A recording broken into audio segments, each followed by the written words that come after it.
So first and foremost, welcome, guys. I'm going to just go ahead and I apologize. This is Coach Clark. I think most of our world knows you, but you are the head coach at Desert Star. And this is Devin Jones, who is now the defensive coordinator. Yes, sir. Welcome, gentlemen. I'm excited to talk to you. We were just spitballing a little bit about football in general, but tell me what's happening out at Desert Star. I'm taking over this year as the head coach at Desert Star. Next year will be our first varsity season. Just to kind of let the cat out the bag. Our first game is going to be Thursday. I believe it's August the 20th. So we will have the first Thursday night game, high school football game in the entire county. I believe. So you're kicking off the season. We're kicking off the season next year. So that's extremely exciting. Good group of kids. Got a strong group of sophomores. We're going to be really young next year. Obviously, we only have juniors. But with that being said, we're excited. Extremely excited. Now, the best part is even if Coach wouldn't have introduced us, I would have called you Coach anyway, and that's the safest way to talk to everyone. So Coach, what brought you down to Desert Star?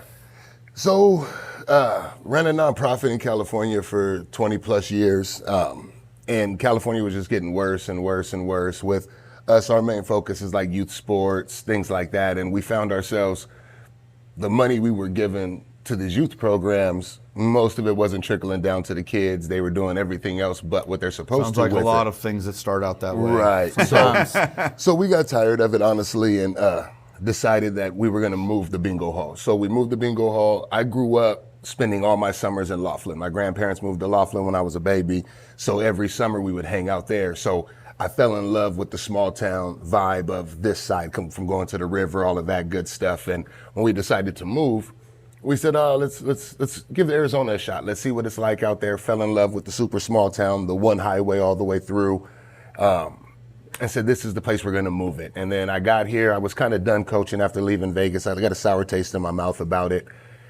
And then start missing it, start settling in a little bit, start missing it.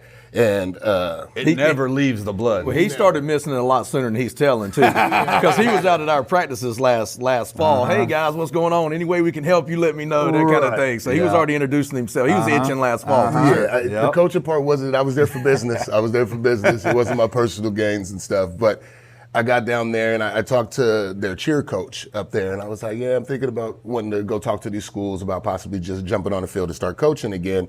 And she told me to go up there and talk to Clark. She goes, go talk to Clark, see what happens.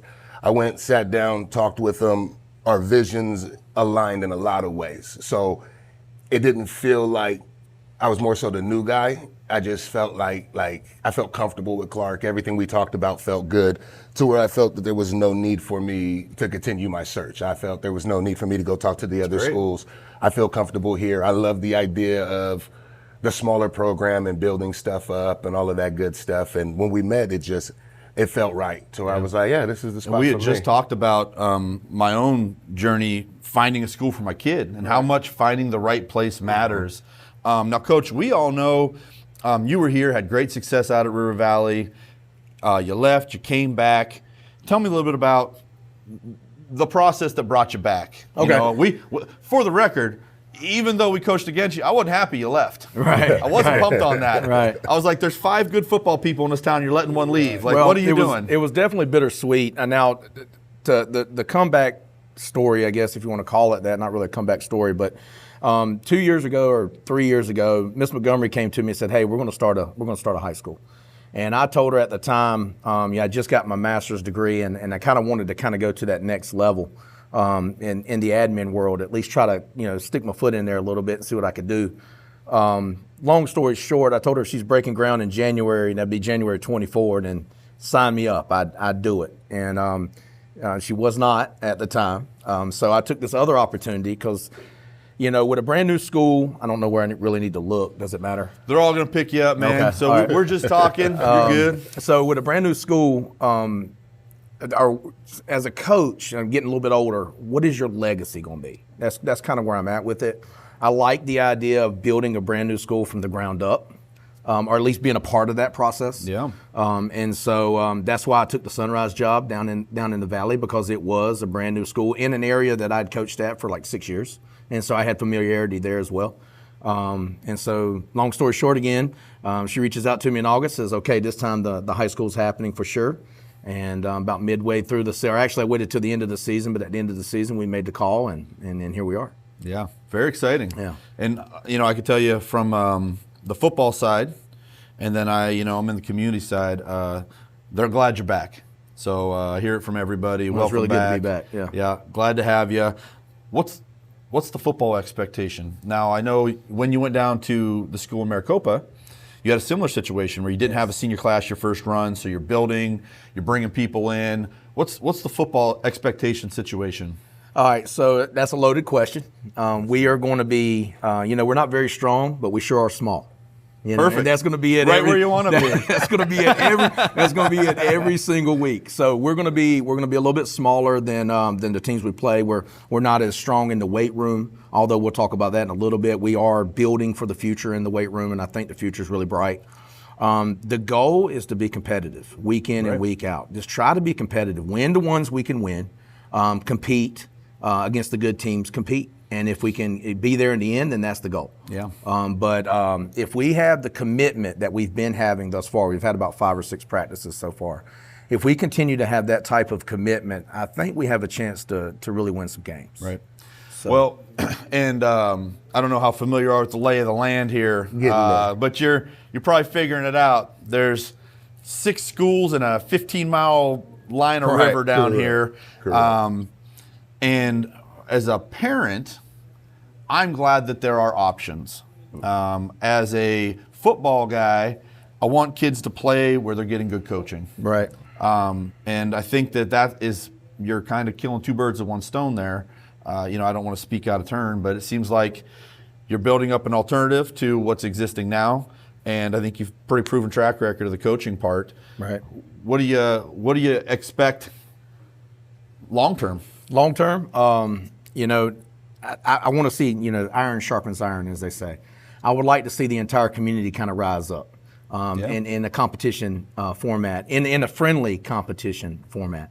I'll give you an example, and I'm not saying they're doing this because we are, but we just started our 6-12 vertical alignment in the weight room. This was our first year of it. Now you start to see other middle schools that are starting to do that, speaking, Mojave Valley, and I think that's a great, great thing across the board.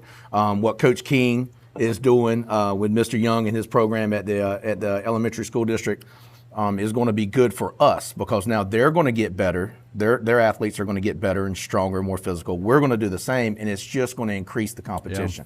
It's going to make us all better overall. Yeah. So that's what I'd like to see long term. Boy, if only there's a guy who used to coach at Mojave who tried to do that and got a lot of resistance. Weird. Right. Well, when I was I don't know who that was, but when I was at another RV, story. we tried to do the same thing. We tried to really, not a lot, but it just wasn't. It seems to be a little bit more free flowing for them now, which is good. Yeah. It's a good thing. Yeah, I'm glad it is a necessary step that probably should have been something they've done for 20 years. Like, there's no reason why you shouldn't have had the integration that you did. Mm-hmm. And it really helps you build a program, retain your kids. And we know you get a kid in high school who's never gotten in a proper stance, and you're trying to throw them into high school ball. Right. That's a big leap. Right. Huge. Yeah. So, Coach, you got a chance to get out there, meet the people, the kids. You excited? What are you thinking? I'm excited. It's definitely different for me coming from coaching in Vegas, where we're 3,500, close to 4,000 kids at school, just one school, and then you throw a rock any direction, you hit another high school. Mm-hmm. So it is different.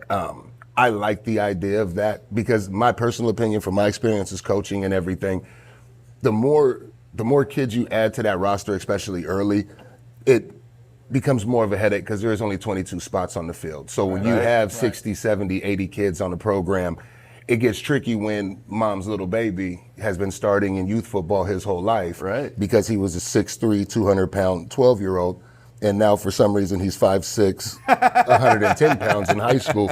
It changes the game. So I love the idea of the small town football. I love the idea of, I feel that the kids are getting an advantage because there's more slices of coach to go around with the smaller numbers. That's what I was going to say too. And I think that is going to help, and not only make the program better, but set our foundation solid, because the numbers are so much smaller. So we had that same talk, very similar sentiment, and back and forth weighing the pros and cons with our Firebird kids that came up, which is now they're all Right. 1 year from graduating, Right. which is tripping me out too. But where, you go up and you're a little piece in a big machine, are you going to get chewed up by the machine? Are you going to get in there? Are you going to, are you going to play one position and miss that one spot because there's one kid ahead of you? Are you going to have one varsity season of high school football? And then the flip side being in a small town. What can you do in a small town? And, you've probably experienced a little bit of both now with the Maricopa, yourself in Vegas, and now coming down here. I know you had River Valley success. What's your take on it? Is there plus side to both? Even as a high school athlete, I didn't even really get a chance to start. We were a really good football program. Junior year, we were ranked 4th in the nation. My high school program was really good. So I didn't really even get a chance to sniff the varsity field until senior year, right? And so, but yeah, I got to play JV, and yeah, I went on. We had good success. But coming here now, let's think about my son. He can play anything and everything. He can play 2 sports in one season if he wants to, and that's something that we really push at Desert Star. If the kids want to do it, the scholars want to do it, we want them to play multiple sports in the same season, because if they're active, they're only going to get better. So anything that we do in basketball is going to help them on the football field, and what we do in football is going to help them on the baseball diamond, and so on and so forth. So I'm really not really against, but I'm not a specialization kind of guy. I like these kids to play a lot. So to answer your question, I prefer the small community, the small town where the kids can play everything. And then, like I said, this area is extremely supportive of our kids. Absolutely. So then, they're here and they're supporting them, and it's just one big community, one family. Now, the thing that I always get pressed about is you can't make it out of a small town. Now, I already have my thoughts and evidence, but I'd like to know your thoughts on making it. And I say making it, I mean playing. We were just talking about my son going and playing, some college ball. He can go play at a small school, Western Pennsylvania. And somehow some small school in Western Pennsylvania found a kid in Bullhead City, Arizona.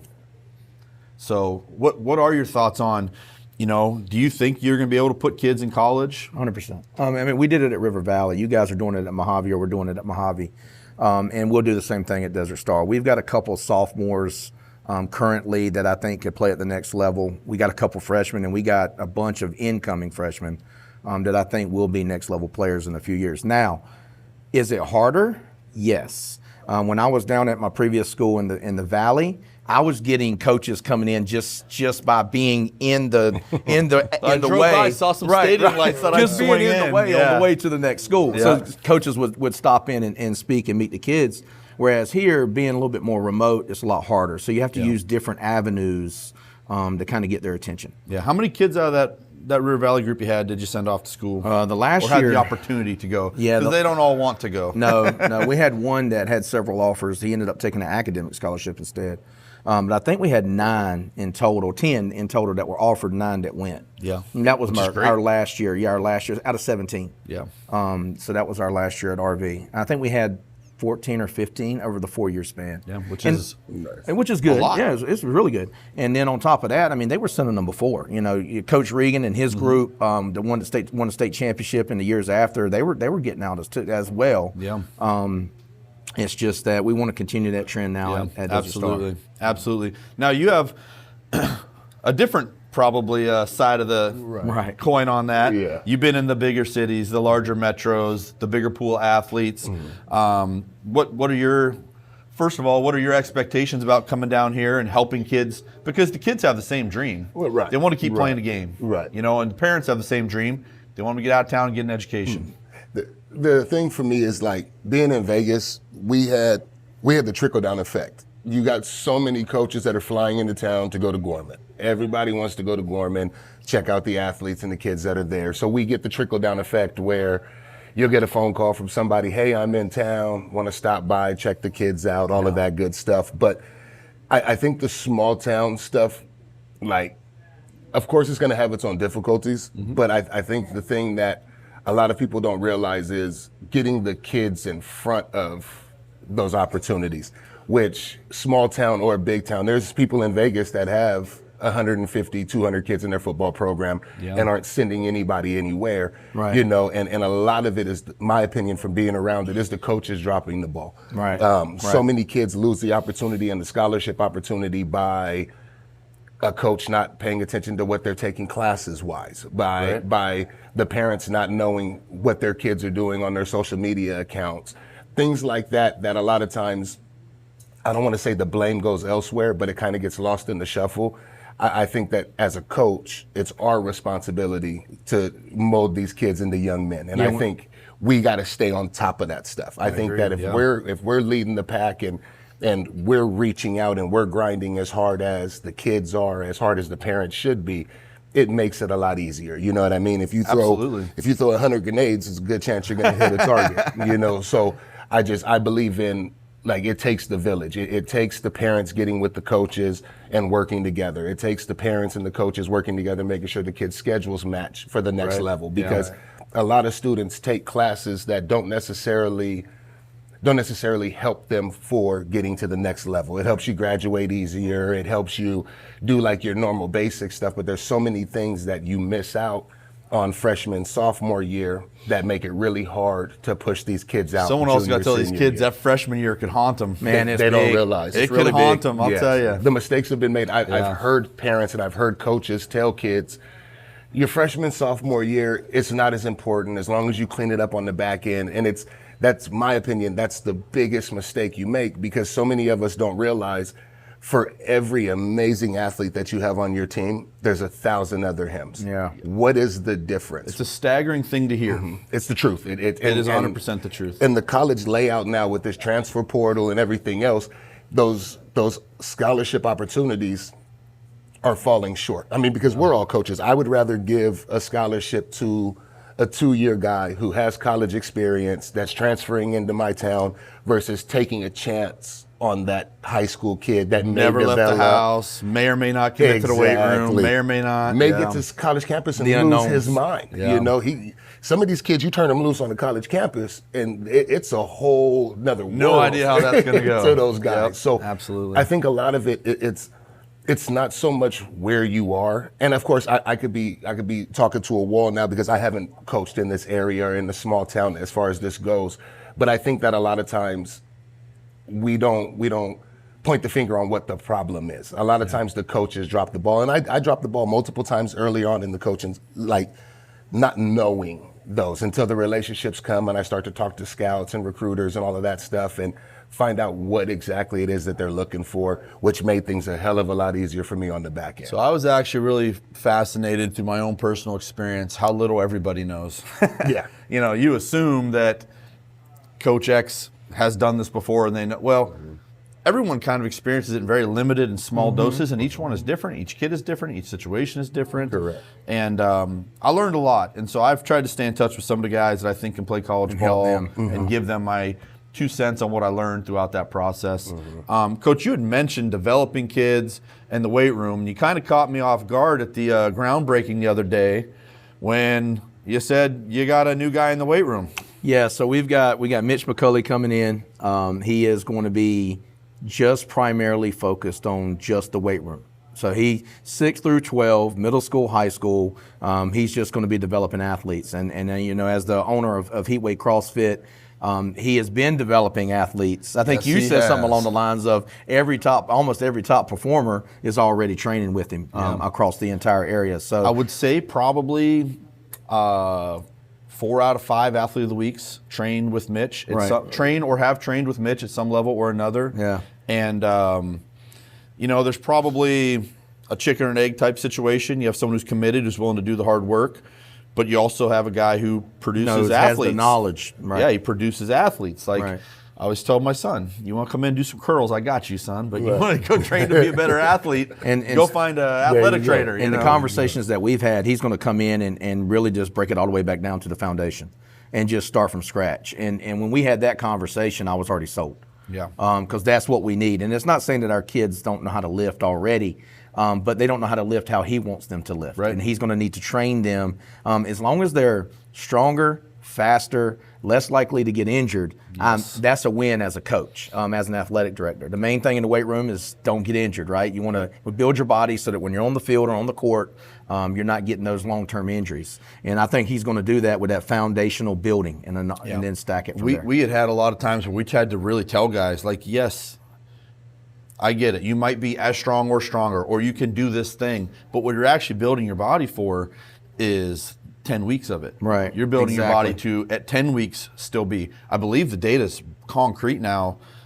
In-season weight training retains and actually helps you recover faster at a significant rate. So, we were doing this, we would come in, and this is back in the late 90s, early 2000s, our coaches would come in on Saturdays and make us do a lift. Now, it was a light lift, but the fact that we came in first thing in the morning before we watched film and got a good sweat going, it helped to kind of get all that. I mean, and you're Our sore, coaches tried man. to do that too. I'm pretty sure I sat on a bench. We didn't have phones or nothing, but Right. avoided it at all costs. And, Right. woulda, shoulda, coulda, right? Yeah. So I mean that's something that's been around for a while, and it 100% does. I mean, if you're front loading and you're lifting throughout the season and you're lifting heavy, you're preparing your body for that constant beating, especially in the game of football. Oh, yeah. Yeah. So having Mitch is a huge feather in your cap, and he's actually going to accelerate your athletes in all athletics. Because I was amazed at how many of those girls that are hitting bombs in softball Right. are training with Mitch. Right. And I don't know, where it started or how it got there, but the proof's in the pudding. You're training better athletes, and we all know there's a difference between being a weight room warrior, on the field hero. Right. So that's a huge kudos. Another thing I thought was interesting is you guys have like the teaching Avengers assembling out there. Okay. I walked through there thinking I didn't really know anybody. Right. And I think I knew half the dang people out there. Okay. They've been in town forever. They've been in teaching in other schools. What's the educational team out at Desert Star looking like? So we are a team of, with me being, I guess, the outlier, we are a team of locals for the most part, and people that were born and bred here. They've been here their whole lives. Once you leave and come back, you're local-ish. Local-ish. Yeah, I'm local-ish. You're local-ish. You're local adjacent, man. You're good. We've got, I don't know right off the top of my head, we've got several master's level teachers in our program. We're going to be offering, as soon as we get our certification, which we've already finished the first year of our Cognia accreditation. Mr. Osuna just told us that today in our staff meeting. Then next year, once we get our full-on accreditation, I mean, we're talking about dual enrollment, going full scale at that point. We got the CTE programs, but we want to start offering that opportunity to be in the classroom and get that college credit and not have to travel up to MCC or take a class online and that kind of thing. So I think Mr. Osuna has assembled a great staff, and I'm happy to be a part of that. So. Yeah. And you are the head football coach I am. and athletic director, correct? Yes, sir. What else you doing? Well, this year I know all football coaches are mopping floors, doing equipment, impromptu trainer, probably a little psychology here and there, you know. So but this year I'm actually teaching biology. I've got a certification in biology. That's what years ago I wanted to be a PE teacher. But in the state of North Carolina, you have to be, in order to coach, you have to be a teacher on staff. So all the coaches get the PE jobs, right? And then I wasn't certified in PE, so it was like, listen, you need to go do science. So I learned how to teach science, and that's how I got my foot in the door there. And I've been teaching it forever. So did biology this year. Next year I'm gonna go back into PE and be able to focus a little bit more on the admin side of things. So I'm excited for that as well. Very cool. So, Coach, you had mentioned being from all over a little, not over a little bit, but last in Vegas. Cool. We played our youth ball in Vegas. Vegas football is intense. Yes, it is. And it is an absolute hotbed of talent. Yes. What was it like coaching up there? Did you catch some of those? I think was it 2 years ago? There were 3 first rounders came out of Las Vegas. Vegas is a hotbed for football. Doesn't Gorman have like one of the top amount of Hands NFL down. players? Hands down. NFL players coming out of the school? As of And recent, I guess they Gorman's play- been top 2 or 3 nationally, and they play a national schedule. I feel bad because you watch their national schedule. They're in like Florida playing IMG one week, and they're playing a local Vegas team the next. Right. Yeah. And the Vegas team's good, and they're just beating the brakes off of them. And you're like, it's man, the another level. step imagine up. that being a conference game for you. Or So, whatever. it is, and the way they have it broke down. I mean, like the politics in Vegas football, because there's so many schools, because there's so much competition for everything. Most of the coaches don't want Gorman in league because everybody knows Gorman plays at a different level. They're athletes. They're A lot of people don't understand that there's Yeah, levels to the leagues. 100%, and they honestly are head and shoulders above the rest of the local competition. But they can't play that national schedule without a home. You have to have a home conference in order to go into some states like California and stuff to play. So it's a double-edged sword. It's nice to be in Vegas, but some people shake that dice where Gorman's on your schedule, whether you like it or not. And it hurts for them because, like, the double-edged sword again is you have so much talent on that team where you got kids that week 1 through 4, when they're playing out-of-conference games, are playing 3 and 4 quarters of football. Then they play a local team. They're up by 50 at the half. Now those starters are getting less plays, less film, less everything. So even though they're the big fish in the small pond, they still have their own issues because trying to get – you can't be the jerk week in, week out, blowing teams out by 150 points. Yeah, for sure. You know, so other kids get burned and other kids get reps. But, like, Vegas football is a monster in itself. Yes, but it's nice. It has its – I know I'm driving 30 minutes to my game on Friday. I talked to Coach to find out the schedule, and we're going 3.5 hours one way. That Arizona travel is no joke, especially up here. It gets a little different. So it's nice having, like, that city stuff. But, again, it brings more politics. It brings more egos. You know, it's the small town, from what I've picked up so far, is you guys still have like the community aspect, even though there might be their personal relationships because you've known this guy for 30 years or whatever.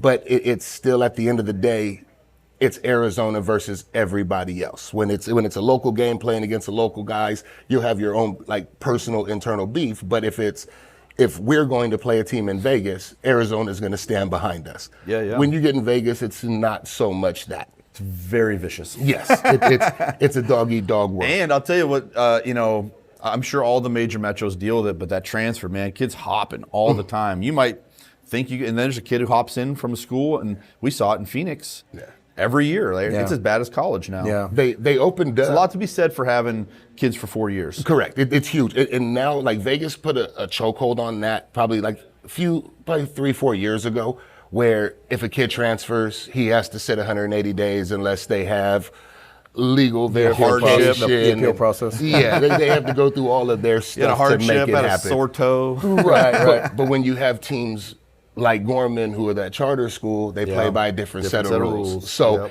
it's good. I enjoyed my time in Vegas. I enjoyed the competition. I enjoyed having 200 kids in a program. When I was out there, my program grew from 120 kids to 235, 240 kids. So I love Not a lot of guys that. playing both sides of the ball there. There's still that. It's still so, like, sometimes when you have more numbers, yes, you may get more talent, but at the end of the day, there's still only some kids that are legitimate athletes to play both sides of the ball. There's very few kids that can play both sides of the ball at that higher level. So you'll have some kids that may have, if they played at the school down the street, play 4 quarters both sides of the ball, but they play at your school, they play one side.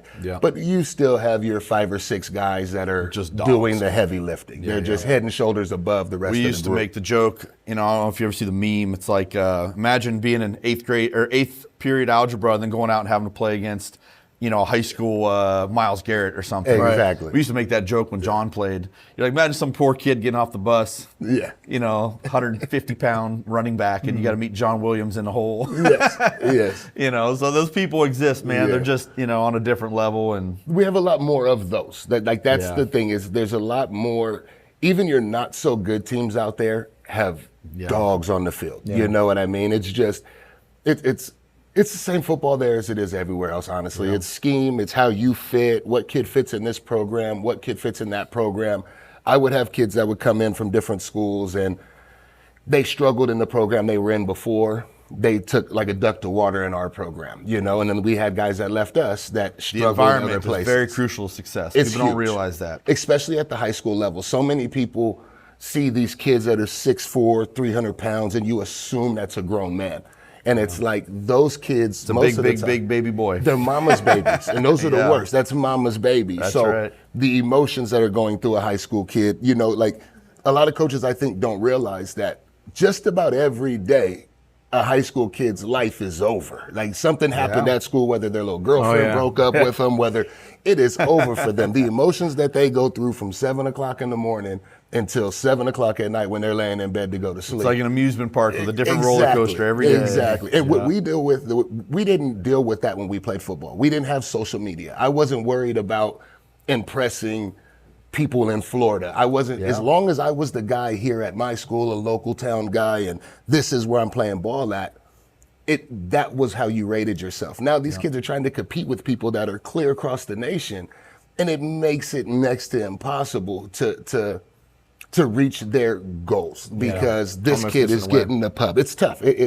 I couldn't imagine what it would be like to compete on Friday night against the nation. And I think that's why yeah. you see a little bit of the bouncing from school to school too, is because of the social media piece and trying to compete and trying to be, look at me kind of mentality that we all in a sense have. Yeah. So. Well, the parents. human nature gets in the way, and There then you go. you add a supercharger to it, Right. So But parents also, though. Parents, I know. parents. So many parents, especially in Vegas, so many parents want to wear that big G on their chest, and they would rather their freshmen go to Gorman, play no snaps at all whatsoever, but wear that big G on their shirt when your very kid, interesting. Your kid what could it have went says down the about street. your values. He could have went down the street and played 4 years as a varsity player, and got film and got out in front of coaches and did We were everything. talking needed. about my son, and we had some of those bigger schools, and we talked. Me and Benjamin, my poor kid gets his information blasted out there over the world all the time. But we sat there and talked, and I was like,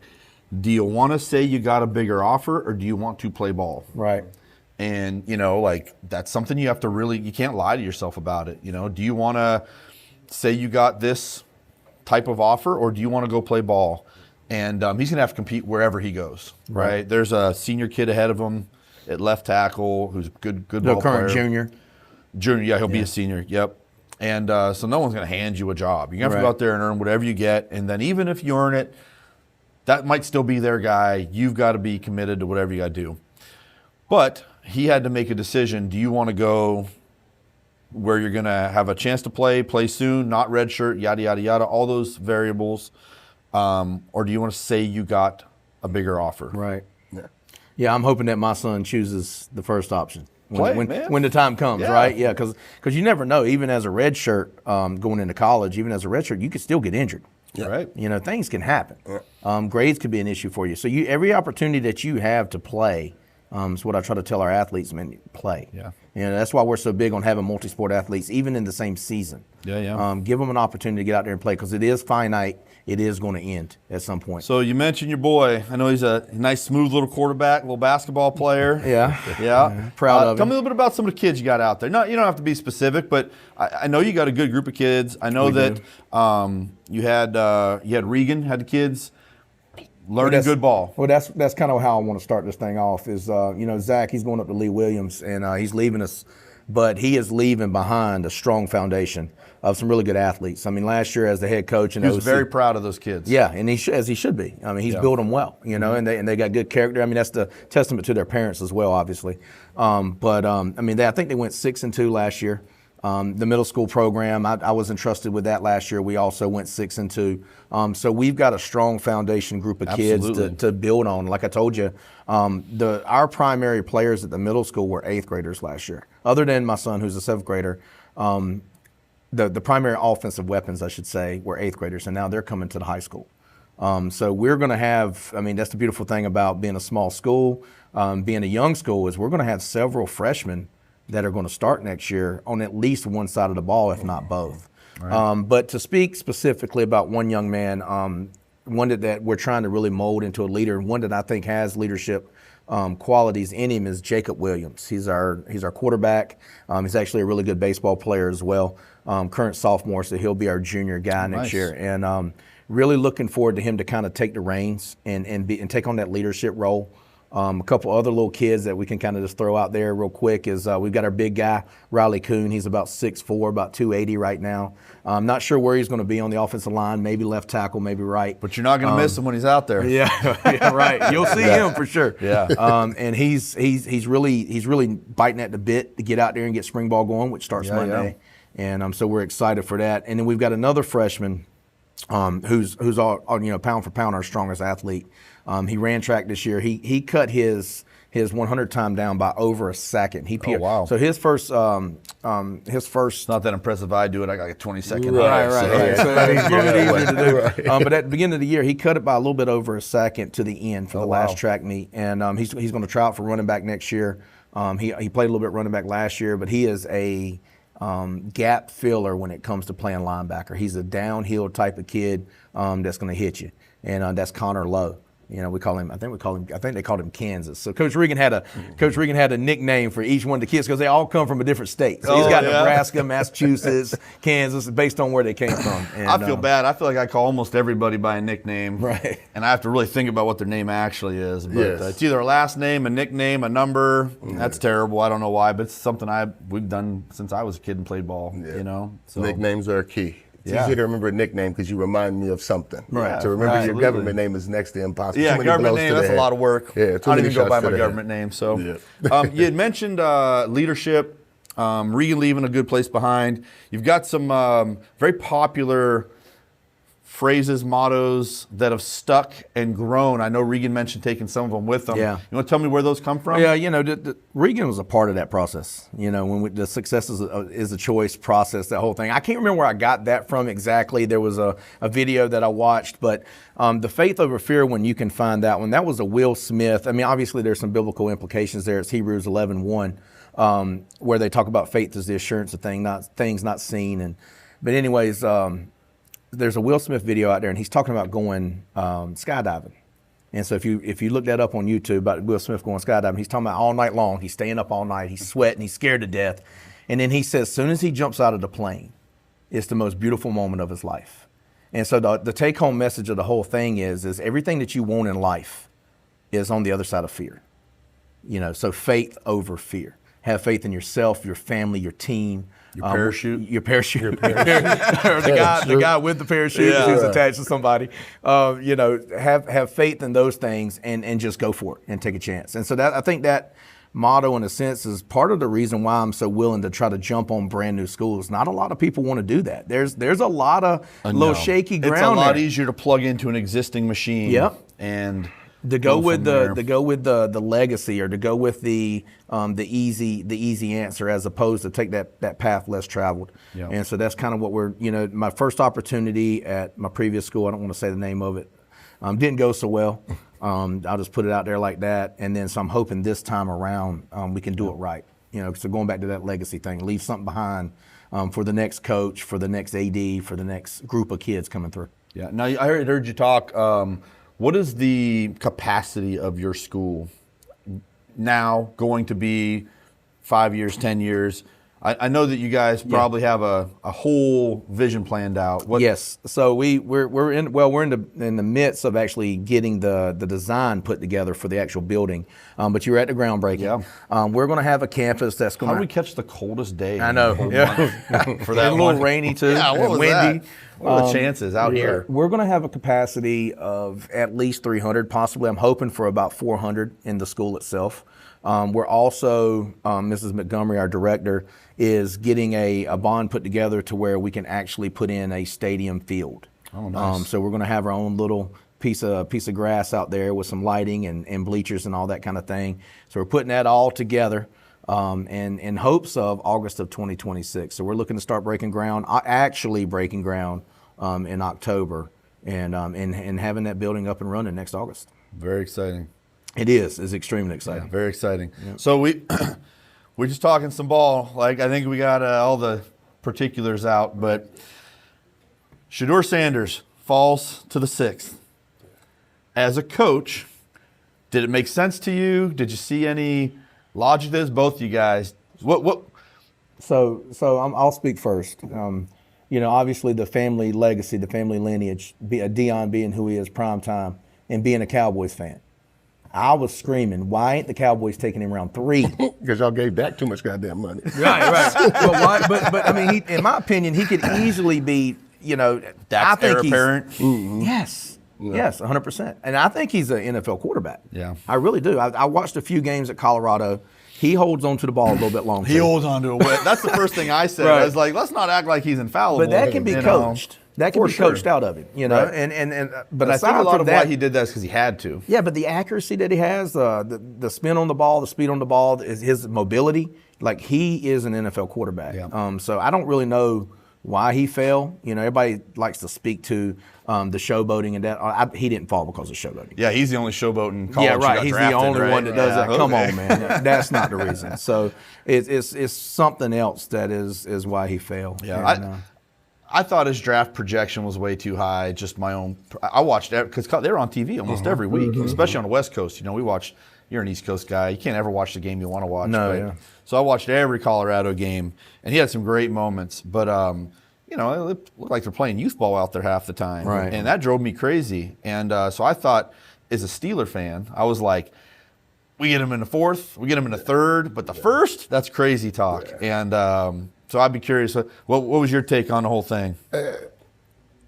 There's so much stuff that leads up to the draft that we don't know, we don't see. We never sat in on one interview, one situation where it's him, closed door with the staffs, and when you get to that level again, it comes down to like the high school stuff. You do one thing wrong, and that is the difference. Right. But I also think that all of us were guilty on riding that ride of him being a lot better than what he truly is. And he's a quarterback. Don't get me wrong. You're an extreme elite guy. He deserves to be in the NFL. And me being Steeler fans, we've been dying for somebody to come in and throw the ball. Just please. So, like, I kind of was You hear blinded my prayers myself. every night. Yes, I was blinded myself by just hoping to get somebody who can do it. But maybe not that late, maybe third round. I don't believe that the guys who got drafted ahead of him were better than no, him. there's You know, that's Well, a the good point. weirdest That's a thing really in good that point. whole thing is the Browns take him after they took the Oregon quarterback. Right. And I just thought, how's that conversation going to go? You're like, hey, here's the, by all measurable metrics, better quarterback. Yeah. Taken later. We invested in you. We chose you first. And we're going to give you.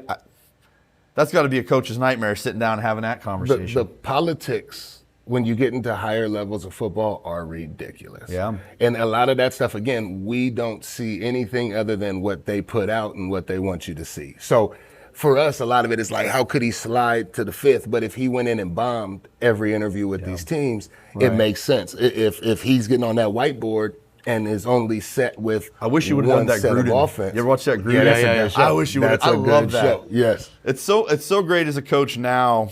I don't coach anything anymore, but I love watching and seeing all the behind the scenes stuff that we would have never seen before. Yeah. You know, even when Belichick was doing Pat McAfee, you know, hearing him talk about ball and experiences and things like that. So fun to hear what those guys think and their perspective. Saban too. Saban was great. You know, one of the funny things about, you talk about politics. Did you ever hear a story about Tom Brady at Michigan? No. So Tom Brady ended up being pretty good at football. Goes to Michigan, playing behind a guy, Michigan's powerhouse program, really, really good. And they bring in like a Michigan hero, all Michigan football, all Michigan baseball, comes to Michigan. I can't remember, he's a name guy. We'd recognize his name. And he kind of gets put ahead of Tom Brady. So he gets hurt. Tom Brady goes out, has a great game, plug the other kid back in. He's the Michigan kid. Brady's Right. a California kid. He's a legacy. Right. He's the and legacy. he was their boy. Like that was, and just to hear that politics or favorite, whatever I don't know what it is. I mean, maybe they legitimately saw something, but just think Tom Brady had to deal with it. And I'm not a Tom Brady fan by any stretch. I'm a Steeler fan. I respect him. I'm I a super respect hater. him. Yeah. He robbed me of like 4 AFC championships. 100%. Messed up all kinds of Super Bowl Oh, parties all and kinds of everything Super else. Bowls. He had the playbook. It just wasn't, you know what I'm saying?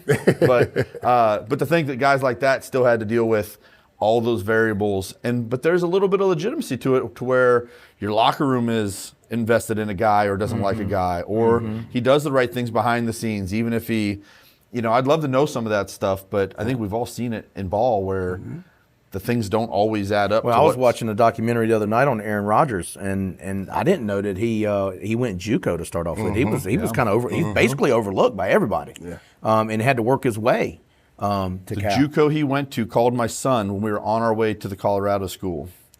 And the second thing they said is, Yeah, we're so-and-so. It's where Aaron Rodgers went. Right. And I was like, I'm sitting in the car, instantly my ears perked up. I'm like, no shit, really? Yeah. I got completely sucked in just by the name drop, Too bad your son don't throw the ball. Yeah, That no would've been the kidding. place. He thinks he throws it. He course thinks they he's a do. basketball player, too. The best athletes are the linemen. Let's be honest. Yeah. They're the ones that they catch the ball every time. They do all. We had a tackle eligible play, and we never put it. And Benjamin ran it in practice every week for Never 3 ran it in the years. game. Never ran it in the game. Yeah. And he does have pretty good hands. Like I'm obviously very partial to my boy, but course, of course. he's He's actually just a pretty big good. tight end. That's what I said. In a different world, he's a traditional tight end. He could have There done you it. go. So, yeah. So I don't even know how long we've been going. Probably too long. Couple things.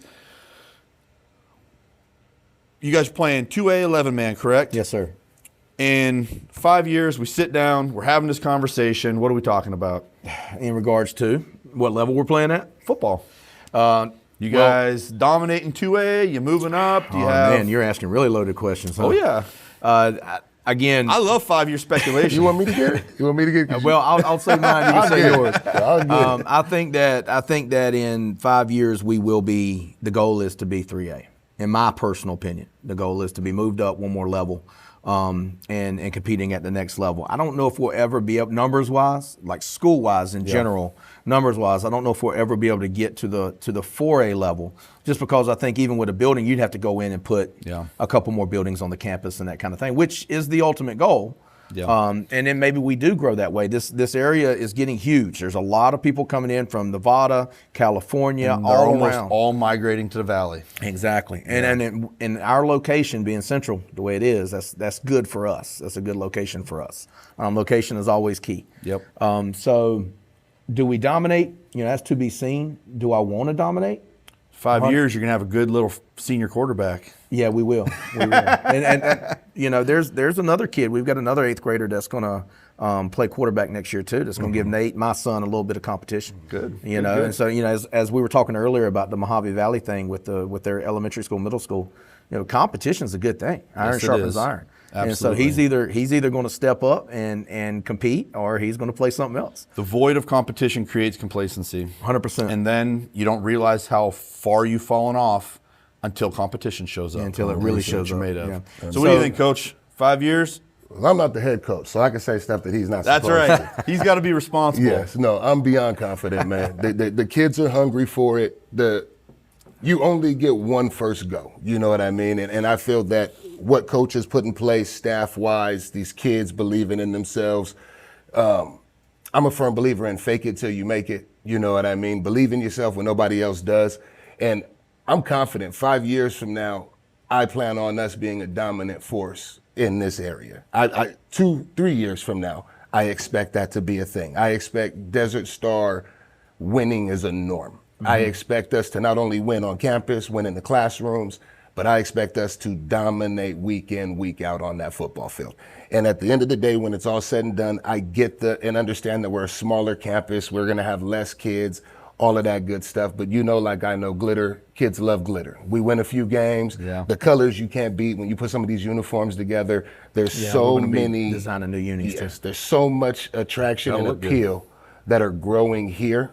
And not to toot my own horn or nothing like that, but I demand change. I demand us to be dominant. I demand us week in, week out, win or lose, we will You know what dominate you sound that like? side of the ball. A defensive coordinator. 100%. 100%. I love it. So when we went into Mojave, I know they were owing the world for like the last 3 seasons, and we had to get some substance. We had to have something positive, but we very intentionally tried really hard, get some new gear. Right. Get a little social media, but Right. there was a little bit of like buy-in you have to create. You have to give people, a little hope, sell them on the vision to get them going. I think you guys have done a great job presenting the vision. I don't think you're selling anybody. I think you're presenting the vision that's out there. I know you're a North Carolina guy. Yeah. Is this Carolina Blue you're doing, or? And no, it was not my doing. This was a decision by the director. Did it help with my decision making? 100%. Yes, it helped with my decision making. And being the AD and being able to design the uniforms, we're looking forward to continuing with that Carolina Blue theme. We want to go with an all blue football uniform. I can't promise you when that's going to be. Yeah. We got to fundraise for that, but we want to go with an all blue set to kind of offset what we currently have. And getting back to the next 5 years. In 5 years, I'd like to be able to sit down with you and say, Coach, our first year was our worst year. Now, as far as are we dominant or whatever, I would like to be a perennial, like Coach was saying, perennial playoff team year in and year out. But the true test is going to be how many community service hours do we do? What is our team GPA? How many kids are we sending to the next level, whether that's D3, NAIA, D1, whatever, which I honestly do believe that we maybe not, I guess it's the big four now. Maybe we don't have a big four kid on our team, but I do think we got some kids, if they continue to develop, can play at the D1 and D2 level for sure. Well, the reality is most teams don't have a big four guy on their team. Right. Yeah. But there's a good college. I was really impressed. Talking about all the film I watched of the schools my son looked at. There's a lot of good football out there at all levels. At all levels. And there's some really ugly D1 football too. Yes, there is. There's a lot of guys out there getting paid to get smashed on Saturdays. Which they're still great athletes, they're still good players, but there's a lot of levels to it. So as a North Carolina guy, Yep. give me your top 5 Tar Heels. Well, basketball. Top 5 Tar Heels. Okay, Michael Jordan, Vince Carter, Julius Peppers, a guy you may not know of that I grew up watching. He was a linebacker, Brandon Spoon. And then number 5 would have to be Marcus Page, point guard. Yeah. Strong. A lot of guys to choose from there. A ton. A ton. Yeah, I'm a Pitt fan, Steelers and University of Pittsburgh, and they haven't been good. They haven't been legitimately good at football at the University of Pittsburgh a long time, but they produce some great pros, and so that's like what we hang our hat on is like, LaShawn McCoy, Right. Dorsett. You go through the Aaron Donalds, the Fitzgeralds. They produce some great pros, and it's weird. I haven't lived in Pittsburgh since I was a kid. And I still have some sense of pride for where I'm from. It's kind of a weird. Well, that's a good pedigree to be names to be thrown out there. Yeah, too. absolutely. For sure. So, Coach, Yes, I don't sir. know where your college allegiances are, but you did say you're a Steeler fan. Yes, sir. Die hard. You got top 5 Steeler defenders. Oh. That's a deep list too. 5 makes it impossible. I can just name any 5 and that falls in. Let's dig deep though. Let's not do your usuals. First, You have to do at least one of you. Yeah, one first, of the, you'll get kicked out of the Correct. Yinzer fan club if you don't name Mean Joe. So Me myself. I'm gonna go. My number 1 top favorite Steeler, hands down, Hines Ward. Ben Roethlisberger. Hines Ward was tough, man. He was Ben awesome. Roethlisberger. He was tough. Defensively, Kevin Green with his short stint, I was in love with that, my kind of football. Ferrier, true middle, and Ryan Shazier. Yeah. I'm not going to go for the easy ones. I'm not going to go Not for gonna the go- the whole steel curtain? Yeah, we won't do Yeah. that. Everybody knows those. I will say that the Steelers have my all-time favorite running back in Jerome Bettis. Of course. Growing up and watching Bettis, Bussy. man, Of he gave a course. big boy some hope. 100%. Yeah, he did give us some hope. Yeah, Yeah, a little bit. Look at those feet on that guy. I got feet like I got that. it like that. Yeah, you ain't got them legs. Then you though. saw him at Notre Dame, and he wasn't that big, and you're like, oh, I remembered him bigger. So, gentlemen, I look forward to what you got going on out there. I think you nailed it with competition makes everybody better, and I'm still mad that Pacheco ran that ball back at the half. Yeah, that really opened up the It second really half of opened that it game. up. Yeah, It made a big difference in the whole game. Yeah, that game was tight. I think you guys were playing tight that game. Yeah. And we were playing like we had nothing to lose. Yep. And we didn't at that time. So this was we played Mojave, and I think it was your you showed me- second year at Mojave. You My guys ended up second making the year. playoffs, and then the next year they made a big run. Nice. And that was our best. I think I won't say That was a best very team, good but it was a team. good group of kids that we had. You guys were deep. Yeah, and we were 3-0 at halftime, man. And Well, and we had won one game or something. I don't know. It'd been forever since they were competitive. Yeah. And you guys came off a couple great years, and so we're playing our lights out. We're playing our best. Yeah. 3-0 at half. It was like the typical thing. You see the demeanor of We're going to win this one. them going in versus us Yeah, going yeah, in. this is our game. Opening kickoff. no, we were deflated at half for Oh, sure. for sure. We had to 100%. have a nice speech at halftime. 100%. Yeah, I bet. And a lot of yelling at had to halftime. be Pacheco. Ran one opening kickoff back. and all hell broke loose. Reality after that. set in. Yeah, that was a tough one. Yeah, buddy. I'm not a football coach. I don't linger on things forever. Of course not. Of course not. I still linger on the YC loss that year too. Yeah. I don't know if you were at that game, but we ended up leaving 8 points on the field against the number 1 team in the state. Which, if we would have won the game, we would have been undefeated the entire season, and we would have been, the number 1 team in the state. The fact really that close. Yuma Catholic was a conference game Yeah. was crazy. Yeah. Yuma Catholic is kind of like the hidden Arizona version of Bishop Gorman. Okay. In a way, You know. yeah, the small school version for sure. Tiny school, but they seem to magically show up with the who's who of available players in that world, and they're unbelievable. That Stallworth kid was a dog. Yeah. That DN was a dog. Like, Yeah, just that night, Coach Regan, who was our DC at the time, had a great game plan in place. The kid threw, I think, 6 interceptions the entire season. He threw 3 that night. yeah. So we played our best game. Yeah. and they still won. We played them that same year, I'm sure, and we trotted out there. My son was 14. Big Yeah, 'cause Paul y'all was were still 14. young. Yeah, y'all were still young. John would have been a sophomore, maybe. I don't recall. Yeah. And I know he played quarterback. He played quarterback. I wish he would have kept playing quarterback. He was just fun to coach. Nice. Kid was a 230-pound rocket. Oh, yeah. So you're like, hey, things are breaking down. Just take off. We'll see what happens, Yeah. And we finally put him at edge, and we started getting to the Stallworth kid. And it was too late. We were down by too much at that point. We played them in Yuma Catholic. They had fireworks going off they have before a the beautiful game. stadium, man. They Beautiful had all stadium. these. It was a hell of an experience. And but yeah, that Yuma Catholic group was really good. And I think they went up to 4A and Now won they're 5A. 5A. Now they went to 4A and they didn't skip a beat. No, they won or went to the semis 2 years in a row or something, right? Yeah, they're really good.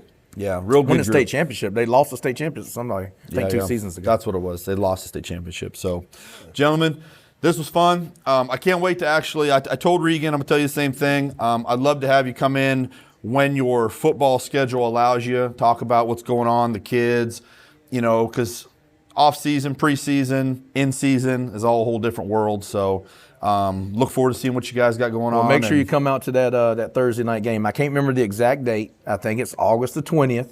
We're going to make it a big community thing. Yeah. And so come out and Listen, support. I'm going to be football starved with my son out of town, not Right. coaching. I'm going to be football starved. So I'll be, you'll see me sitting on the freaking fence like Right. every game you can find. So There you go. I'm a football junkie, man. I can't help it.